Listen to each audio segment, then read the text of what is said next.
ರಾಜ್ಯ ಸರ್ಕಾರದಿಂದ ಆಟೋ ಚಾಲಕರಿಗೆ ಗುಡ್ ನ್ಯೂಸ್. ಈ ಕುರಿತ ಬಿಗ್ ಅಪ್ಡೇಟ್ ಬಂದಿದೆ, ಬನ್ನಿ ನೋಡೋಣ.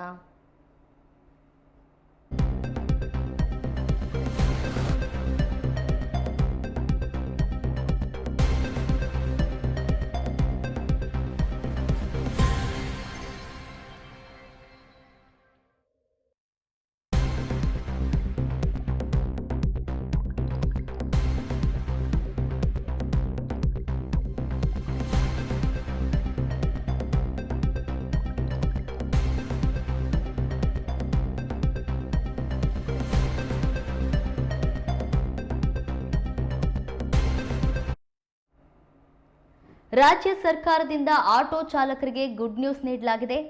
ಎಲ್ಪಿಜಿ ಸರಬರಾಜಿನಲ್ಲಿ ಯಾವುದೇ ತೊಂದರೆ ಇಲ್ಲ ಎಂದು ಹೇಳಲಾಗ್ತಿದೆ. ಈ ಬಗ್ಗೆ ಪ್ರಕಟಣೆಯನ್ನ ಕರ್ನಾಟಕ ಸರ್ಕಾರ ಹೊರಡಿಸಿದೆ.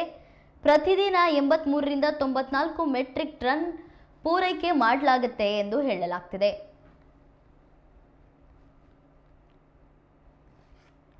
ಕರ್ನಾಟಕದಲ್ಲಿ ಗ್ಯಾಸ್ ಸಿಗದೆ ಆಟೋ ಚಾಲಕರಿಗೆ ಸಂಕಷ್ಟ ಎದುರಾಗಿದೆ. ದಿನವಿಡೀ ದುಡಿಮೆ ಬಿಟ್ಟು ಬಂಕ್ಗಳ ಬಳಿ ಗಂಟೆಗಟ್ಟಲೆ ಕಾಯುವಂತಹ ಸ್ಥಿತಿ ನಿರ್ಮಾಣವಾಗಿದೆ. ಇದರಿಂದ ಆಟೋ ಚಾಲಕರು ಹೈರಾಣರಾಗಿ ಹೋಗಿದ್ದಾರೆ. ಈ ಮಧ್ಯೆ ಆಟೋ ಗ್ಯಾಸ್ ಕೊರತೆ ಬಗ್ಗೆ ವದಂತಿಗಳು ಕೂಡ ಹರಿದಾಡಿದ್ವು.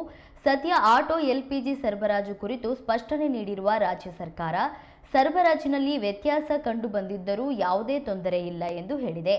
ಆಟೋ ಎಲ್ಪಿಜಿ ಸರಬರಾಜು ಕುರಿತು ಮಾಧ್ಯಮ ಪ್ರಕಟಣೆ ಹೊರಡಿಸಿರುವ ರಾಜ್ಯ ಸರ್ಕಾರ, ಸರಬರಾಜಿನಲ್ಲಿ ವ್ಯತ್ಯಾಸ ಕಂಡು ಬಂದಿದ್ದರೂ ಯಾವುದೇ ತೊಂದರೆ ಇಲ್ಲ. ಕಂಪನಿಗಳಿಂದ ಗ್ಯಾಸ್ ಪೂರೈಕೆ ನಡೆಯುತ್ತಿದೆ.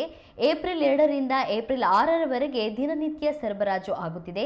ಪ್ರತಿದಿನ 83 ರಿಂದ 94 ಮೆಟ್ರಿಕ್ ಟನ್ ವರೆಗೂ ಪೂರೈಕೆ ಮಾಡಲಾಗಿದೆ.